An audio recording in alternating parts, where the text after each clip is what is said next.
everybody, welcome back. Today we're going to be dry canning some pasta.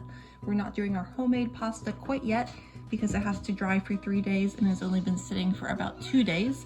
But we are going to be dry canning bags and boxes of store-bought noodles that we have.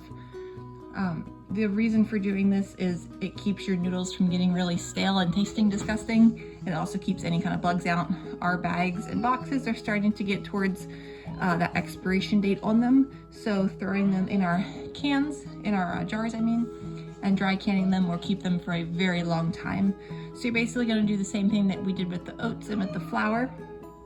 You have your oven preheated to 200 degrees.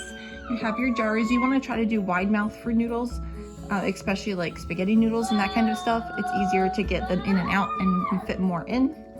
Our jars are actually still pretty warm here.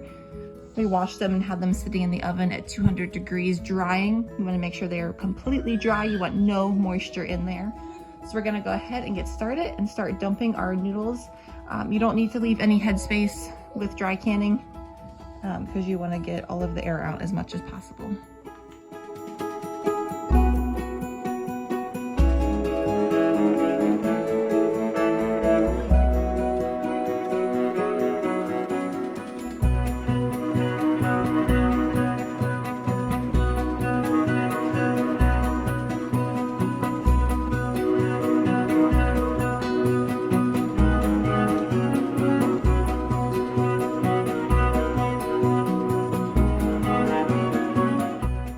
So here's all of our jars of noodles. This is our first batch, we have more to do. So we're gonna go ahead and just wipe the rims with a dry cloth, stick them in the oven for an hour and a half.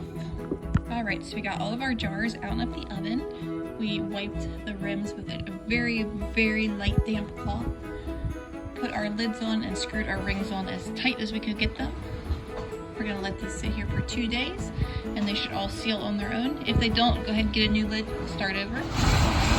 But we have lots of different kinds of noodles. Our spaghetti noodles, we broke in half to be able to fit in our quart jars. You could always use half-gallon jars, but we don't use that much pasta at one time, so quart jars work perfect for us. But thank you guys so much for watching. And these are also good for up to 10 years. Stored this way.